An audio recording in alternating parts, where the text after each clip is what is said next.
종말에 관한 말씀이나 또 재림에 대한 말씀이 조금 복잡합니다. 또 그런 주제를 다루다 보면 또 여러 가지 이상한 이야기들 때문에 또 이단에 휩쓸리게 되는 그런 경우도 있는데요.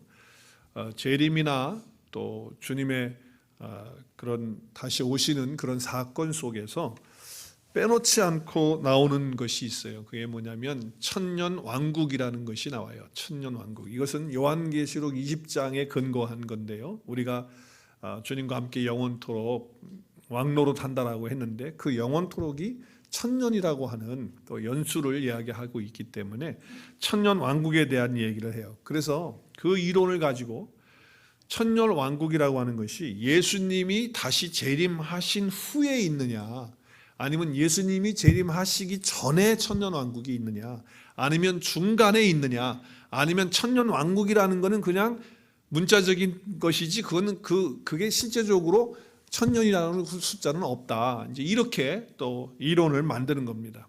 이것은 일명 설입니다. 설. 우리가 설이라고 하는 건 띠오리죠. 그러니까 나름대로 신학자들이나 또 성경을 안다고 하는 사람들이 나름대로 만들어 놓은 거예요. 그러니까 너무 거기에 또 신경 쓰거나 또 그것 때문에 뭐 또 고민하거나 그러지 말으시기 바랍니다. 저도 신학교에서 그것 때문에 머리가 좀 아팠으니까 그런 거는 그냥 그런 거 있나 보다 이렇게 그냥 여기시면 됩니다. 설이기 때문에. 제가 화면을 잠깐 좀 보시면은 이 예수님의 재림이 천년 왕국 후에 있다. 그렇죠? 천년 왕국이 이제 교회 시대라고 이제 예수님이 처음 오신 거하고 그리고 중간에 이제 그리스도의 재림이 있는데 예수님이 재림하시기 전에 천년 왕국이니까 천년 왕국에서 본다면 천년 왕국이 끝난 다음에 예수님 재림이니까 어떻게 표현하냐면 후천년설이다. 그러니까 천년이 지난 다음에 예수님이 재림한다. 그래서 후천년설이라고 이렇게 만들어 놨어요. 너무 또 빠지지 마시길 바라고. 자, 또 한 가지는 뭐냐면 예수님의 교회에 이제 오셔서 교회 시대가 열리고 그리고 7년 대환란이 3년 반이 있은 후에 예수님이 재림하시고 그리고 예수님 재림하신 후에 우리 함께 같이 올라가서 천년 동안 왕노릇 한다.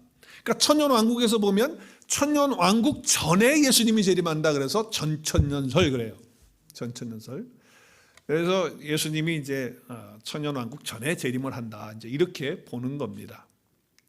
또 한 가지는 이제 크게 보는 거예요. 세 가지. 그 외에도 뭐 여러 가지 또 역사적 전천년설, 또 세대주의적 전천년설, 하여튼 뭐가 많은데 크게 세 가지예요. 이건 뭐냐면 예수님이 오신 후부터 주님이 재림하시는 올라가서 승천하셨죠. 그리고 다시 오시겠다고 하셨죠. 그래서 그리스도의 재림의 날까지 그냥 천년이라고 하는 그 숫자는 그건 없다. 그냥 그걸 문자적으로 해석하면 안 된다. 영적인 의미로 봐야지. 그래서 없는 걸로 보는 거예요. 그리고 예수님이 이제 우리가 내일이라도 오실 수 있는 거예요. 언제든지 주님이 재림하신다라고 하는 이제 이런 관점으로 무천년설, 천년이 없다. 그래서 무천년설로 이렇게 나누어져 있어요. 근데 거기다가 또 복잡한 게 뭐냐면 아까 그 그림이 뭐냐면 보세요. 이게 이제 전천년설인데 이 전천년설 앞에 보면 예수님이 재림하기 전에 7년 대환란이 있다는 거예요.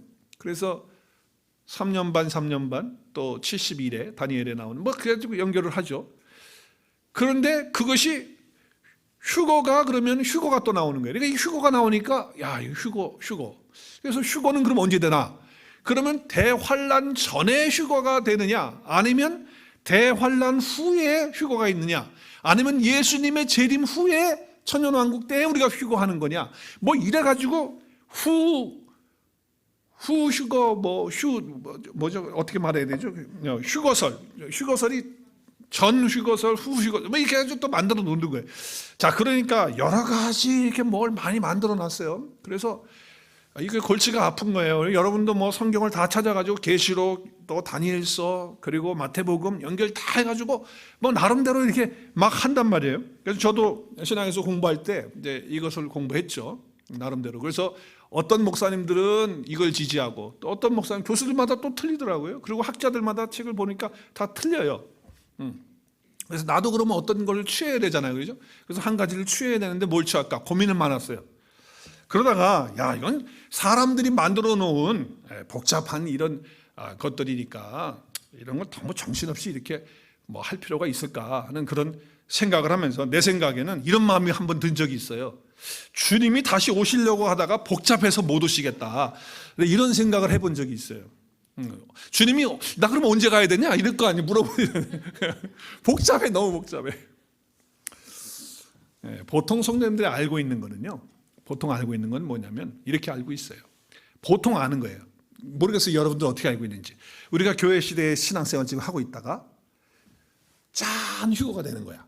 휴거가 돼.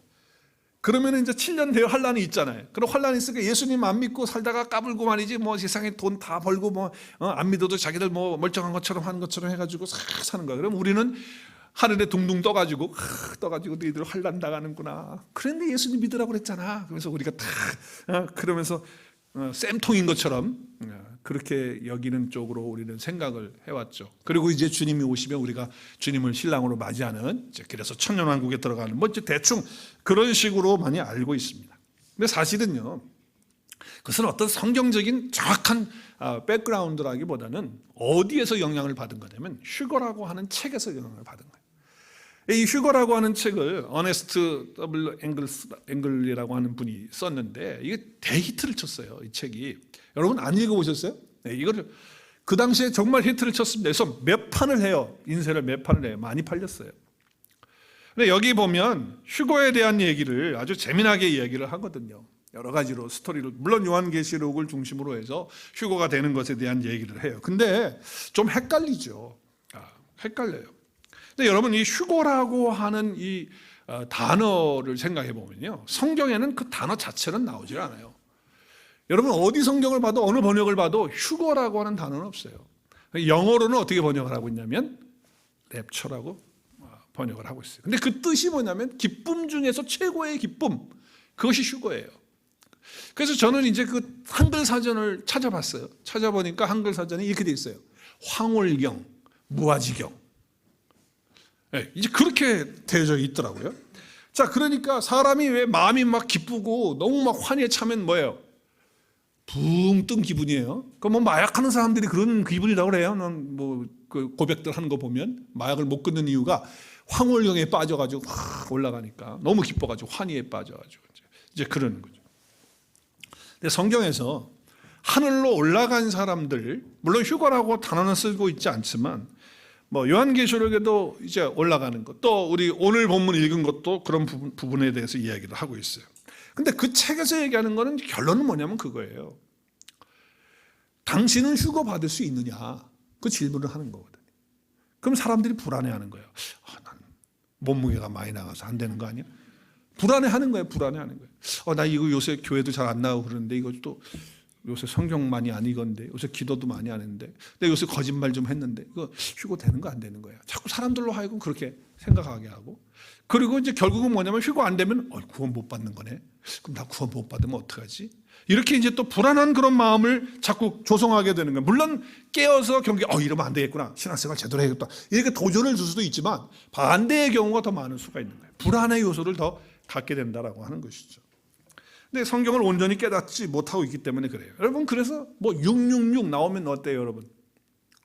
괜히 불안하고 두렵고, 지금도 무섭고 그래요. 666 누가 얘기하면 안 그렇죠? 예, 불안해하고 그러면 안 돼요. 여러분, 나와 주님과, 나와 예수님과의 관계가 정확하게 설정이 안 돼 있기 때문에 자꾸 이런 얘기 들으면 뭐 책을 읽거나 아니면 누가 무슨 말을 한다든가 666 얘기해가지고 옛날에 뭐 크레딧 카드가 666이다. 그러다가 또 요즘엔 뭐예요? 여기 몸에다 베리칩 넣는 거, 뭐 또 이마에다가 뭐 찍는 거, 이런 거, 뭐 손에, 오른손에 맞는 거, 뭐 이런 등등 해가지고, 그러니까 세상 정부가 하는 거 이런 거 받고 그러면 안 된다. 우리 그러면은 구원 못 받고 휴거 안 된다. 막 이래가지고 또 뭐예요? 거기에 또 빠져가지고 있는 사람들이 있다면, 그건 왜 그러냐? 주님과 나와의 관계가 성경적으로 정확하게 정립이 안 돼 있는 거예요. 그리고 확신이 없기 때문에 그러는 거죠. 휴거를 그냥 땅에서 하늘로 올라가는 걸로만 자꾸 그렇게 생각을 하고 육신적인 우리의 개념으로 생각으로 그렇게 이야기를 하고 있으니까, 그 책에서 어떻게 합니까? 이런 얘기 나와요. 운전을 하고 가다가 꽝 하고 사고가 난 거예요. 우리 권사님도 사슴 피하다가 지난 주에 사고 나셨는데 꽝 하고 사고 났어. 근데 한 사람은 휙 올라가는 거야. 근데 한 사람은 못 올라가는 거예요. 그리고 비행기 조종사 파일럿이 비행기를 승객들을 막 400명 태우고 가는데 갑자기 파일럿이 휙 하고 가버렸어. 그럼 누가 비행기 운전해? 못하니까 비행기가 어떻게 해? 추락해서 다 죽는 거야. 막 이제 그런 스토리 전개니까 재밌죠? 책 사서 보세요. 그래서 어떤 사람은 올라가고 못 올라가고 막 이제 그런 장면들을 이렇게 이야기하는 거죠. 네. 그래서 이제 이렇게 되는 거예요. 막 이런 그림을 상상하고 막 올라가는 대로 이제. 네. 자, 사람이 땅에서 하늘로 올라가는 것을 세상 성경에서 진짜 말하고자 하는 의도를 뜻을 모르니까 그냥 자기 인간의 생각으로 풀어가지고 그냥 쓰는 거예요. 책도 쓰고 그림도 그리고. 그러다 보니까 그런 영향을 받는다는 거죠. 여러분, 성경에서 휴거에 대해서 말은 하고 않지만 여러분 여러 가지로 있습니다. 여러 가지로 있어요. 제일 처음에 하늘로 올라간 사람이 누구예요?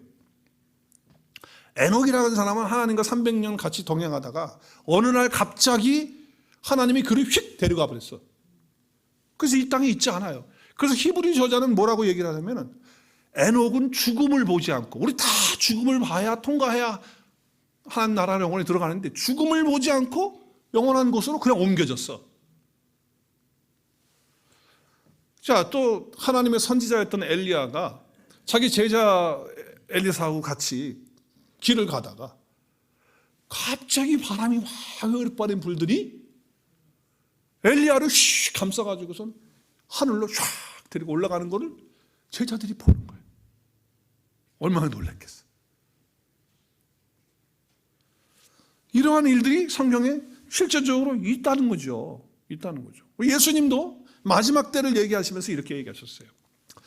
두 사람이 밭에서 일을 하고 있는데 갑자기 한 사람은 휙 하고 데려가고 당하고 한 사람은 그냥 놔두고, 두 여자가 맷돌을 갈고 음식을 만들고 있는데 한 사람은 휙 올라가고 한 사람은 버려담을 당하고.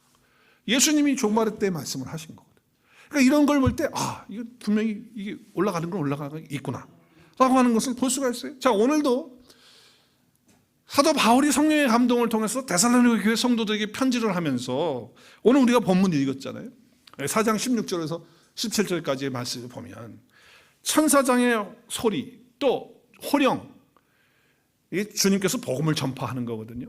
그때 무덤 속에 있는 자들은 실제로 예수님 부활할 때 무덤 속에 일어났다고 성경이 기록하고 있는데, 무덤 속에 일어나는 사람들은 무덤 속에는 죄와 사망 가운데 있는 자들이 그리스도의 말씀을 통해서 일어나는 걸 얘기하는 거예요.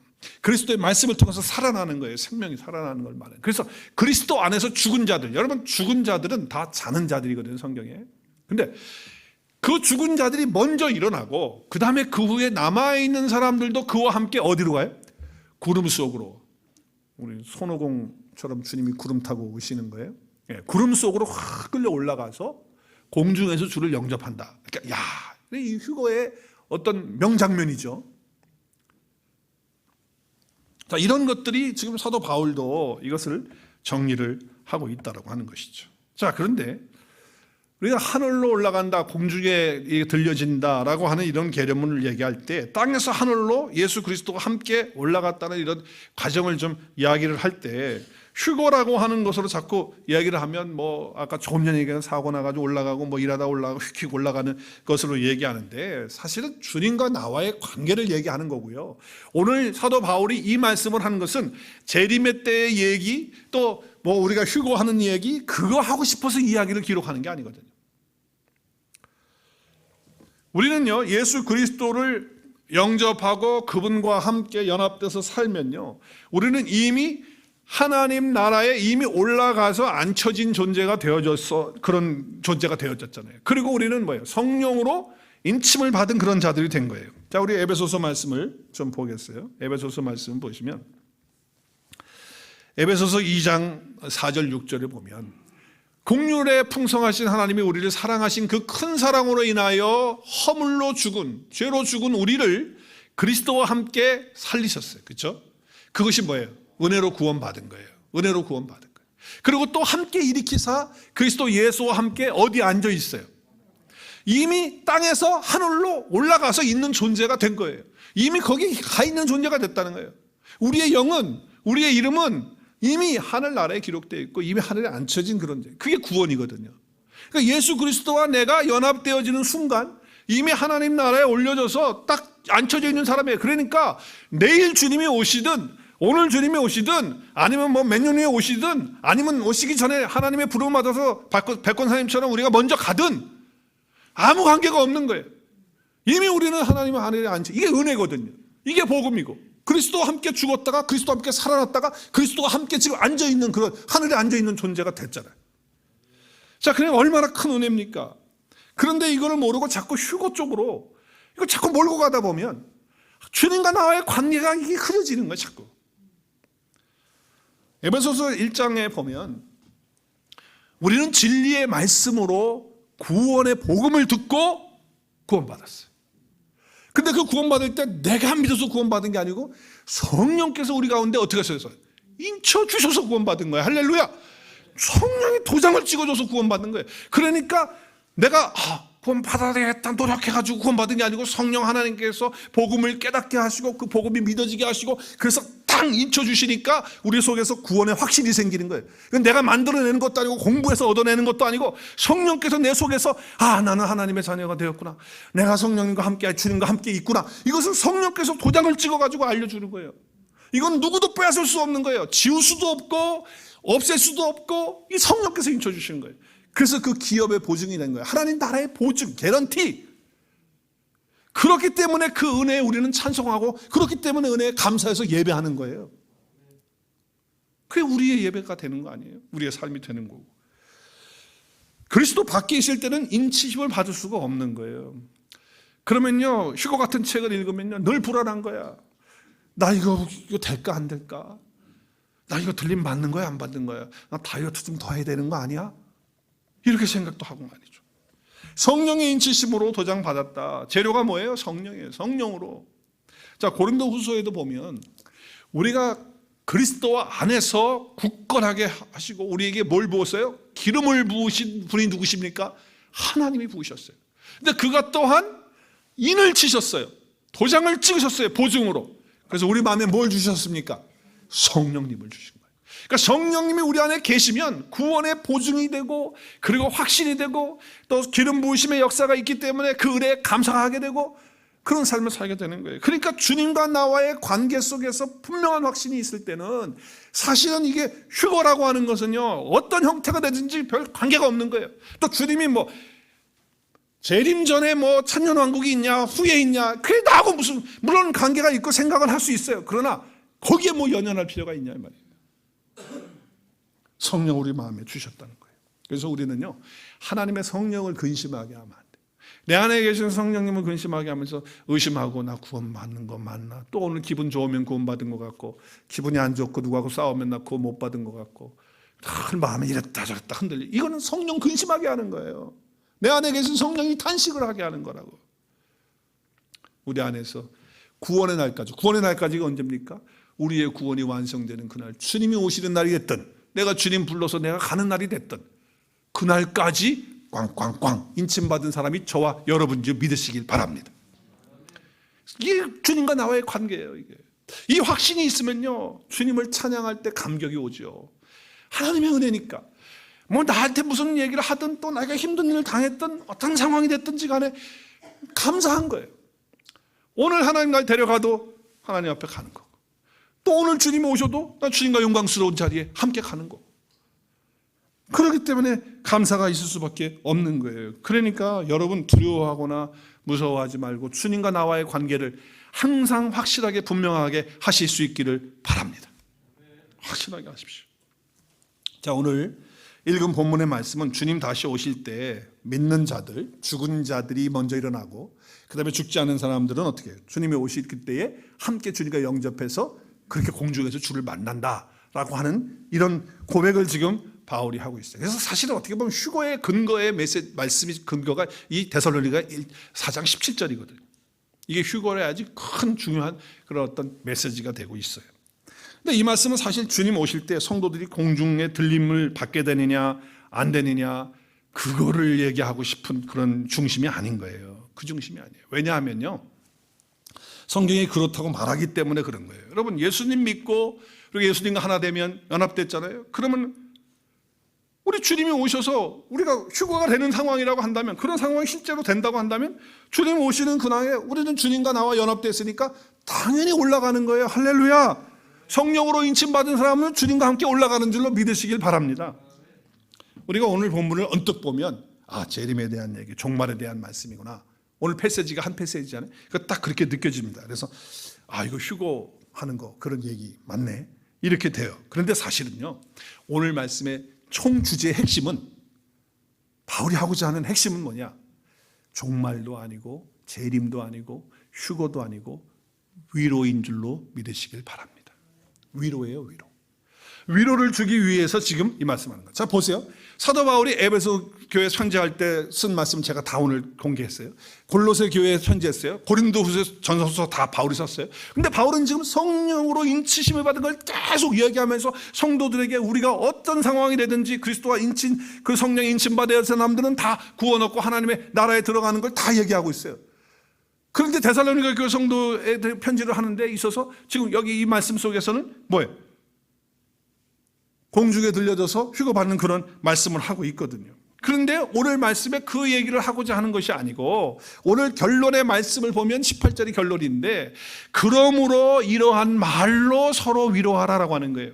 자, 그러므로라고 하는 게 하면 결론으로. 그러니까 내가 왜 이 이야기를 하는 줄 알아? 이야기하는 이야기는 지금 내가 한 이러한 말들로 인해서 너희들이 서로서로 위로를 받고 위로해주는 그런 공동체가 되기를 바란다라고 하는 거예요. 그거를 지금 얘기하고 싶은 거예요. 위로는 신앙 핵심 가운데 하나입니다. 정말 그렇습니다. 우리가 구원받았다고 할 때 성령님의 역사를 통해서 우리가 구원받아요. 그런데 여러분, 구원의 역사가 항상 있을 때마다 회복이 일어나요. 회복이.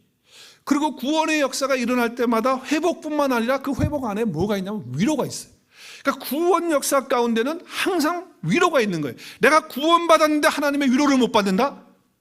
이건 있을 수가 없는 거예요. 내가 하나님의 은혜를 받았다, 내가 성령님을 체험했다 라고 했을 때 오는 것이 있어요. 그것은 위로가 오는 거예요. 이건 하나님이 직접 주시는 위로라는 거예요.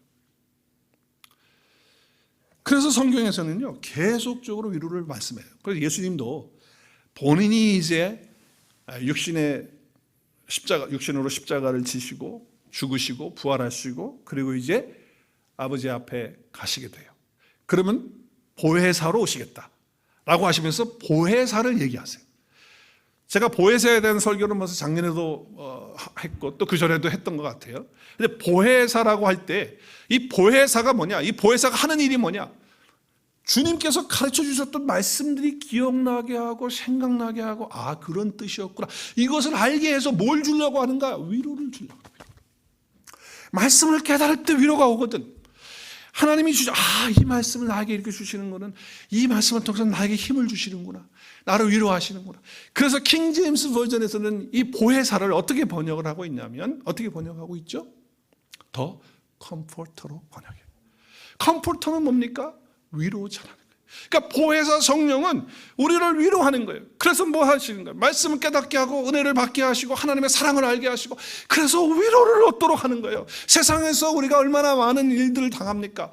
또 우리가 신앙생활을 하다가도 여러 가지 힘든 일이 얼마나 많습니까? 그런데 하나님 앞에 나와서 예배할 때 성령께서 우리 안에서 그 은혜를 알게 하시고 깨닫게 하시고 또 주의 말씀이 생각나게 하시고, 그리고 내가 하나님 앞에 고백했던 그런 고백들이 기억나게 하시면서 위로를 받게 하는 거예요. 그러니까 여러분이 예배 가운데 하나님의 위로가 날마다 있는 그런 예배가 돼야 된다라고 하는 것이죠. 할렐루야. 위로가 없는 예배는 있을 수가 없어요. 항상 성령께서 위로를 주시는 겁니다.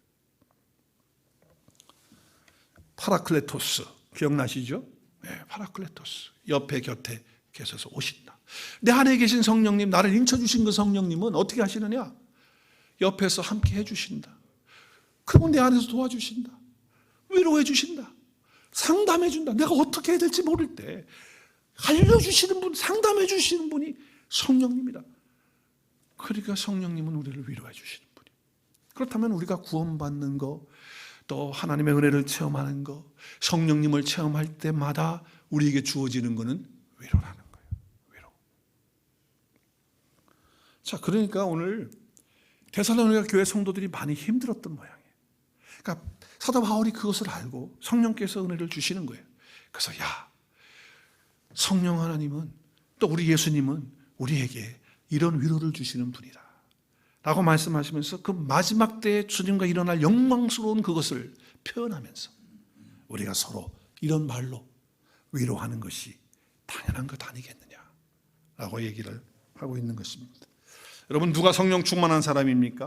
막 침 튀기면서 막 할렐루야 차차 막 하는 사람이 성령 충만한 사람이죠.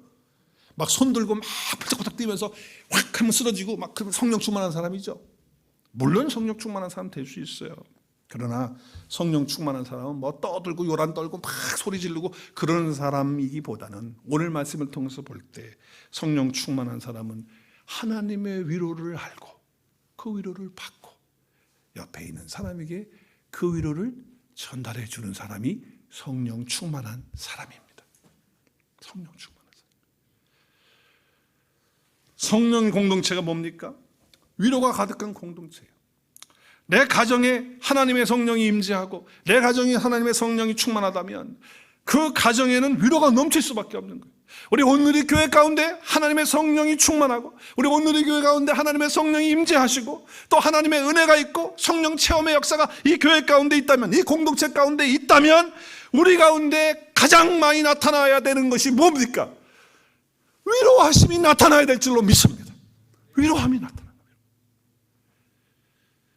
상처를 주고 아픔을 주는 것이 아니고 정말 우리 공동체 안에서 함께 예배 드릴 때마다, 모일 때마다 하나님이 주시는 위로가 우리 가운데 넘치는 그런 역사가 있을 때 하나님께서 이 공동체를 통해서 일하시고 또 이 공동체를 통해서 영광 받으실 줄로 믿습니다.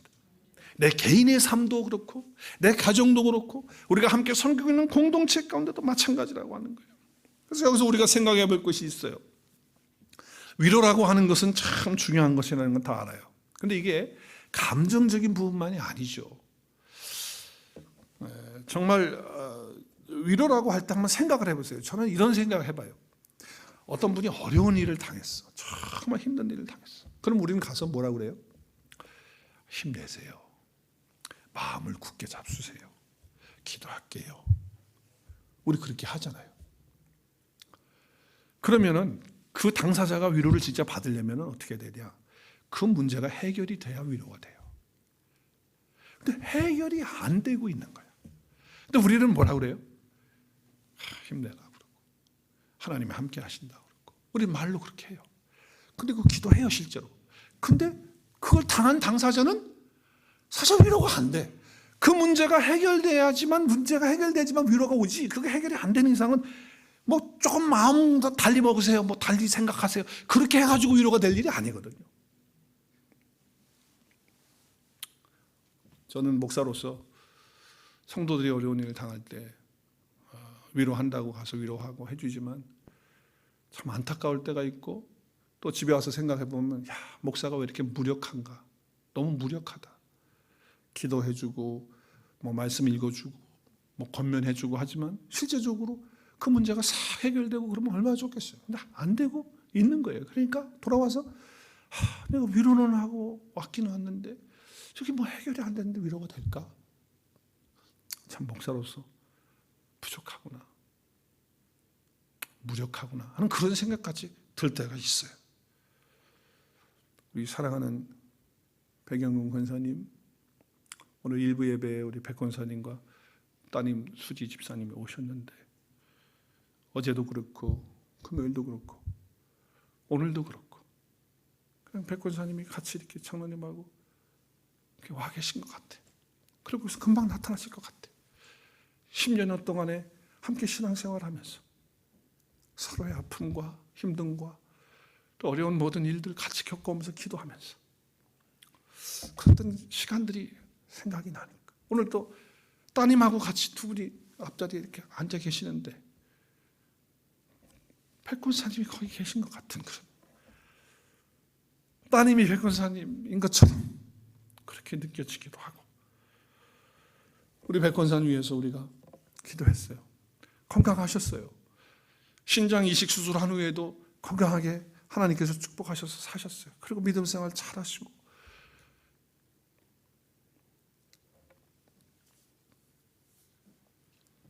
근데 대상포질이라는 질병에 걸리셔서 입원해 계신다는 얘기를 들었고, 우리 같이 기도하자. 그리고 반드시 하나님 치료하실 것이다.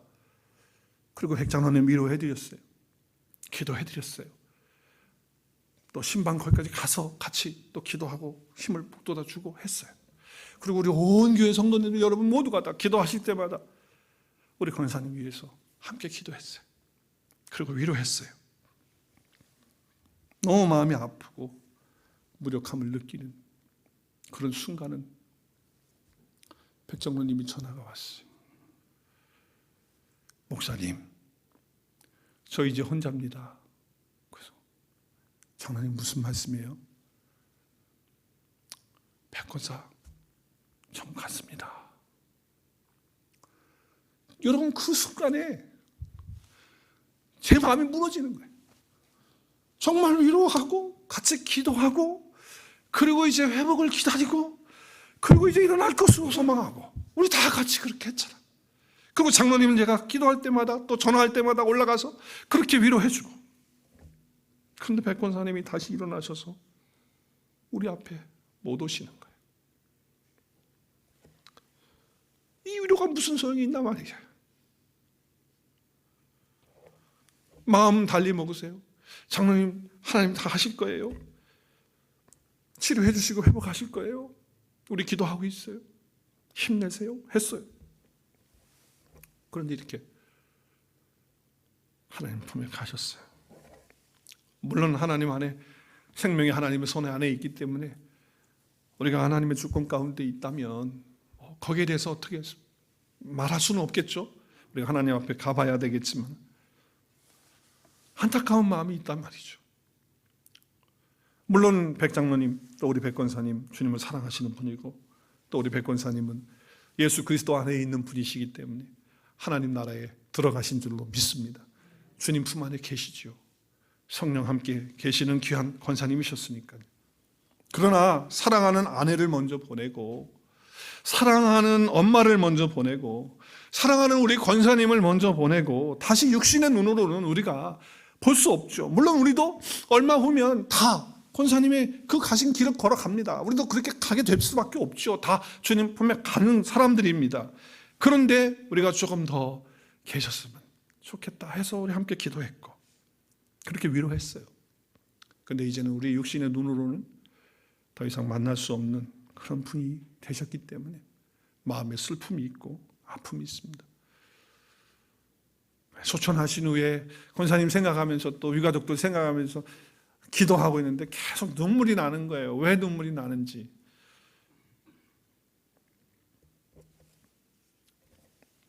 여러분, 세상에서 가장 슬픈 슬픔은 배우자를 잃어버린 상실한 슬픔이라고 해요. 그리고 자기 자식을 먼저 앞세울 때는 그거는 더 이상 이야기할 수도 없고 어떤 위로도 위로가 되지 않죠. 그래서 성경에서 이렇게 에레미야가 예언한 것을 마태가 그것을 예수님의 성취로 보는 그것을 말씀하고 있는 게 있어요. 마태복음 2장에 보면 선지자 에레미야가 뭐라고 얘기를 했냐면 라마라고 하는 데서 라헬은 야곱의 부인인데 자식이 없어가지고 그 당시에는 자식이 없으면 정말 비참한 여인이거든요. 그러니까 자식이 없는데 누가 와서 자식이 없어도 괜찮아요. 남편이 있잖아요. 이렇게 아무리 얘기해도 위로가 안 된다. 그래서 위로를 거절할 수밖에 없다. 이렇게 예언을 했거든요. 근데 이 예언이 이루어졌어요. 언제 이루어졌냐? 자, 예수님이 출생을 했는데 그때 헤롯 대왕이 통치를 하고 있었을 때. 근데 들리는 소문이 뭐냐면 헤롯 대왕이 아니라 이제 새로운 왕이 태어났다. 베들레헴에서 태어났다. 새로운 왕이다. 이런 소문이 나니까 누가 왕이야? 내가 왕인데 내 왕자리를 누가 연바? 이놈들 다 죽여야 되겠구나. 그래가지고 어떤 작전을 쓰냐면은 예수님이 태어난 그 시점으로 해서 2살 이하의 영아들을 싹 죽여버리는 거예요. 여러분, 그때 예수님 때문에 죽게 되어지는 그 아이들, 그 엄마의 심정을 엄마가 아니면 누가 알겠어요? 자기 자식을 갖다가 그 눈앞에 보는 데서 칼로 쳐 죽이는 그 모습을 볼 때 그 엄마가 어떻게 무엇으로 위로를 받을 수가 있겠냐는 거예요. 아무것도 위로받을 수가 없다는 거예요. 어떠한 것도 위로가 안 된다는 거죠. 그래서 위로가 거절될 수밖에 없다는 거예요. 그러나 그 위로가 될 수 있는 상황은 뭐냐? 그 죽은 아들이, 죽은 딸이, 딸은 안 죽였죠. 아들 죽은 아들이 다시 살아나면 위로가 되는 거예요. 그렇지 않고서는 무슨 위로를 한들, 무슨 말을 한들 거기에 위로가 되겠느냐 라고 하는 말씀을 하고 있는 것이거든요.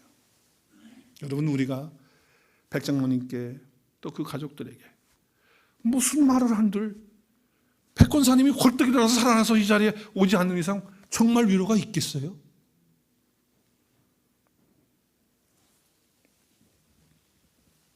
성경이 말하는 위로는 그렇기 때문에 인간적인 위로가 아니라 성경에서 말하고 있는 위로는 하늘의 위로다라고 말씀하고 있는 것입니다. 세상의 위로가 아니에요. 하늘의 위로를 이야기하는 거예요. 왜냐하면 인간의 말이나 인간의 생각이나 어떤 인간의 감정에서 나온 것이 아니고 하늘 아버지로부터 주어지는, 성령님으로부터 주어지는 그런 위로가 진짜 위로다. 전능자의 위로, 창조자의 위로, 살아계신 자의 위로가 진짜 위로다라고 하는 거죠. 오늘 사도 바울은 이러한 말들로 어떻게 하라고요? 서로 위로하라. 오늘 13절 말씀에 보면 잠자는 자들이라고, 자는 자들이라고 3번에 걸쳐서 오늘 본문에 나와요. 자는 자들, 자는 자들, 자는 자들. 근데 우리는 성도들은 다 잔다라고 해요. 죽은 것을. 예수님은요, 죽은 소녀한테도 잔다 그러고, 나사로가 죽었다니까 자는 자 깨우러 가자 그러고, 제정신이 아닌 거예요. 예수님 말씀이. 그러니까 예수님은 지금 뭐예요? 예수 그리스도의 생명이 있는 자들 안에는요, 예수님이 영원하신 것처럼 그들이 영원한 생명 갖고 있기 때문에 그냥 지금 잠시 자는 거예요. 주님이 마지막 그때가 되면 다 일어나게 되는 것이니까. 그래서 잔다라고 말씀을 하는 거죠. 엄청난 위로의 얘기를 하시고 있는 거거든요. 그래서 우리의 모든 삶에 있어서 정말 사도 바울은 신비로운 이야기를 하는 거예요.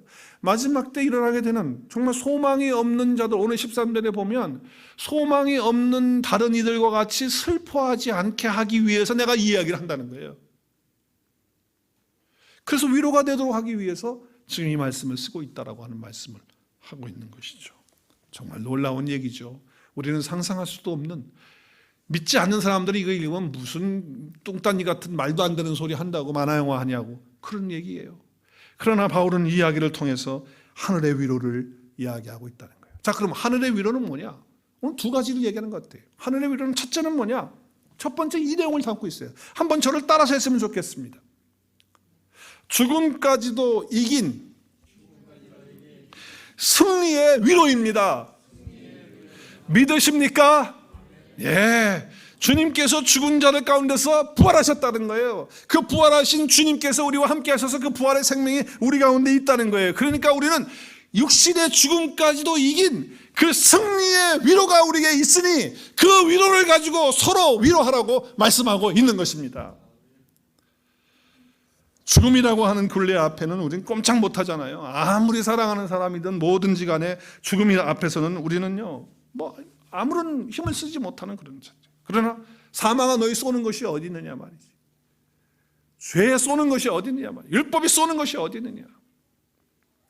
우리 주 예수 그리스도 안에 있는 하나님의 그 사랑과 은혜에 대해서 이야기하면서 그 모든 것들을 다 쏘는 것들을 이긴다고 말씀하고 있습니다.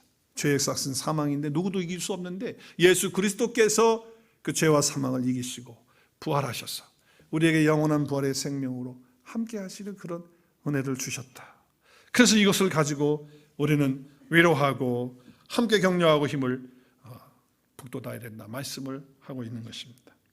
세상의 위로는 패배를 인정하고 그리고 죽음 가운데 슬퍼하며 그렇게 하는 것들이지만 우리는 승리의 위로라고 하는 것을 믿고 확신하면서 하나님 앞에서 그렇게 사시는 저와 여러분이 되었으면 좋겠습니다.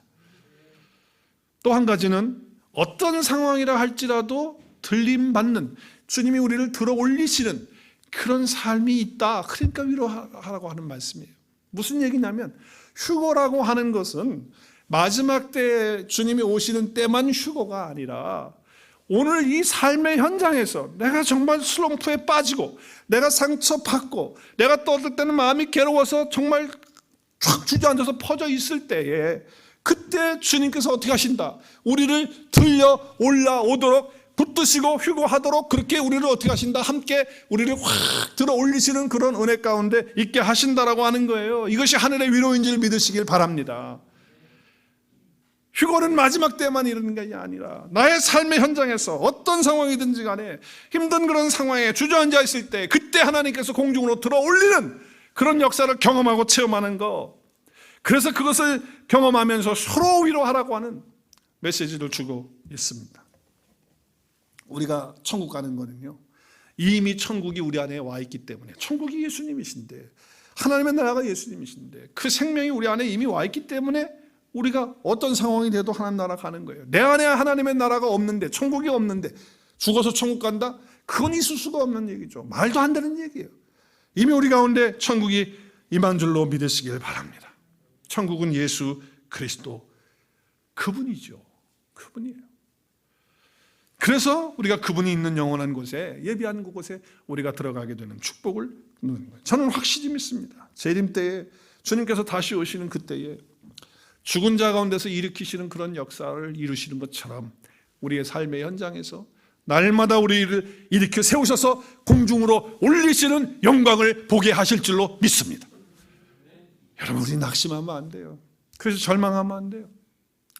우리의 입술에서, 우리의 마음에서 어떤 고통스러운 자리, 힘든 자리, 그런 것이 있다 할지라도 주님이 끌어올리시는 그런 은혜 가운데서 믿음의 고백을 해야 한다라고 하는 것이죠. 여러분, 성도는요, 그렇기 때문에 한번 따라하겠습니다. 절대로 낙심하는 말을 하면 안 됩니다. 절망스러운 얘기를 해서도 안 됩니다. 상처를 주는 얘기를 해서도 안 됩니다. 여러분, 어떤 분들은 그래요. 자기는요, 막 말을 해제끼는 거야. 막 상처를 주는 얘기, 아픔을 주는 얘기, 그 사람 막 공격해서 쓰러뜨리는 얘기, 막 안 좋은 얘기, 막 뒤에서도 하고 앞에서도 하고 막 옆에서도 하고 다 해놓고서는 그 사람이 상처받아가지고 힘들다 그러고, 뭐 난 상처받아서 힘들다 그러고, 그래서 막 너무 막 쓰러지려고 교회도 못 나오려고 그러는데 그 앞에 가서 뭐라 그러냐면 막 그딴 거 가지고서 못 이기냐고, 믿음으로 이기면 되지 말이지, 그건 못 이긴다고 이렇게 이야기하는 분들이 저쪽에서 있다 이 말이에요. 여러분, 말이 안 되는 거예요. 그건 더 나쁜 거예요. 오늘 뭐라고 말합니까? 이러한 말들로 서로 위로하라고 했는데 위로하지는 못하고 뭐 상처 주고 아프고 힘든 얘기 막 해놓고서 쓰러지니까 그거 가지고 쓰러지냐고. 그거는 정말 더 나쁜 사람입니다. 아주 나쁜 사람이에요. 만약에 내가 어떤 사람에게 상처를 주는 말을 혹 했다면 그 부분에 대해서 사과하고 하나님 앞에 회개하고, 하나님, 내가 이러한 말들로, 이러한 것들로 사도 바울은 위로하고 그렇게 하라고 했는데 저는 그렇게 하지 못한 거에 대해서 주님 앞에 죄송하게 생각하고 그 사람 앞에도 미안하게 생각하고 가서 사과하고 용서 빌고 그래야 되는 거예요. 상처 주고 아파주는 말 다 놓고서 뭘 그런 거 가지고 봤냐고 그러고. 여러분, 우리 입에서 나오는 말이 위로가 되는 말이 돼야 되는 거예요. 오늘 하나님께서 주시는 이 영광스러운, 여러분, 성도의 공동체, 교회가 뭡니까? 나눔이 뭡니까? 사귐이 뭡니까? 하늘의 위로를 나누는 그런 모임이 되어야 되는 거 아닙니까? 우리가 정말 그렇잖아요. 힘들고 어려운 사람들이 이곳에 와서, 이 모임에 와서, 우리 공동체에 와서 정말 힘을 얻고 위로를 얻는 그런 역사가 일어나는 공동체가 우리 온누리 교회가 되는, 이미 된 줄로 믿습니다. 할렐루야. 여러분, 그렇게 애쓰셔야 돼요. 그렇게 되도록, 우리 가정이 그렇게 될 수 있도록. 지금 우리 백영국 원사님 먼저 보낸 우리의 마음도 슬프지만 우리 장로님과 권사님 정말 슬픕니다. 그러나 오히려 이 슬픔이 낙심이 아니라 절망이 아니라 우리 서로가 하늘의 위로를 통해서 우리 백장로님과 또 유가족들에게 위로를 드릴 뿐만 아니라 우리도 하늘의 그 위로로 말미암아 우리가 더 하나 되고 더 똘똘 뭉쳐서 서로 정말 품어주고 서로를 세워주고 서로에게 위로가 되어져서 정말 하늘의 위로를 가지고 서로 힘을 북돋아서 힘차게 전진할 수 있는 그런 기회가 되는 은혜의 시간이 될 수 있기를 주의 이름으로 축복합니다. 정말 그렇게 됐으면 좋겠어요. 하나님께서 그렇게 하시기 위해서 권사님을 하나님이 또 불러가시는지도 모르겠어요. 우리는 알 수가 없어요. 오늘 이 메시지를 통해서 정말 땅에, 세상에 어떤 그런 위로가 아니라 하늘의 위로로, 주님으로부터, 성령으로부터 위로받고, 또 순간순간 생활 속에서 힘들고 좌절하고 넘어질 때마다 주님이 우리를 들어 올리셔서 휴거하던 것과 똑같이 우리를 들어 올리셔서 휴거의 그 영광스러운 모습으로 올리실 것을 기대하고 믿고 확신하며 감사하고, 그리고 그 위로를 서로 나누면서 그 위로를 말하면서 우리가 정말 하나 돼서 똘똘 뭉쳐서 하나의 위로로, 그 하늘의 위로로 생명을 낳는 그런 역사를 이루는 저와 여러분 되고 우리 오늘의 교회가 될 수 있기를 주님의 이름으로 간절히 축복합니다.